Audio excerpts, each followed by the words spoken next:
আজকে খুব একটা ইম্পর্টেন্ট টপিক নিয়ে আলোচনা করব। যখন কোনো দম্পতি কনসিভ করার চেষ্টা করে তারা কোন সময় they will come close or have sex to get pregnant, এই বিষয়টা নিয়েই বলবো। তা এই বিষয়টা জানার আগে মেডিকো সুকন্যা চ্যানেলটিকে একটু সাবস্ক্রাইব করুন। যাই হোক, উত্তরে ফিরে আসি। এই সময়টাকে বলা হয় ফার্টাইল পিরিয়ড, যেই সময়ে আপনি সহবাস করলে আপনার কনসিভ করার চান্স বাড়বে। এটা অনেকেই জানতে চায় যে কোন সময়টা।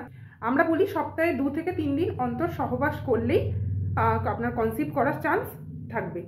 এবং এই ফার্টাইল পিরিয়ড হচ্ছে ইউজুয়ালি যাদের রেগুলার সাইকেল তাদের ক্ষেত্রে 10 থেকে 18 দিন, অর্থাৎ পিরিয়ড যেদিন শুরু হচ্ছে সেই দিন থেকে 10 থেকে 18 দিনের মধ্যে 2 থেকে 3 দিন অন্তর যদি আপনি ইন্টারকোর্স করেন তাহলে আপনার প্রেগনেন্ট হওয়ার সম্ভাবনা থাকছে। তবে এই ফার্টাইল পিরিয়ডটা সব মহিলার ক্ষেত্রে এক নয়, কারণ সবার সাইকেলটা সেম নয়, তো এইটা প্রতিটি মহিলার ক্ষেত্রে ভ্যারি করে। বা তাও আমরা বলি নিয়মিত সহবাস করলে, তবে এখানে নিয়মিত মানে কেউ ভেবে নেবেন না যে রোজ সহবাস করার কথা বলছি, কারণ সেটা সম্ভব হয় না। স্পামটা ভিতরে গিয়ে 72 ঘন্টা এবং একটার মানে বেঁচে থাকার সময় হচ্ছে 24 ঘন্টা। তো ইউজুয়ালি 2 থেকে 3 দিন অন্তর সহবাস করলেই ঠিক আছে, মানে প্রেগনেন্ট হওয়ার চান্স আপনার অনেকাংশেই থাকবে।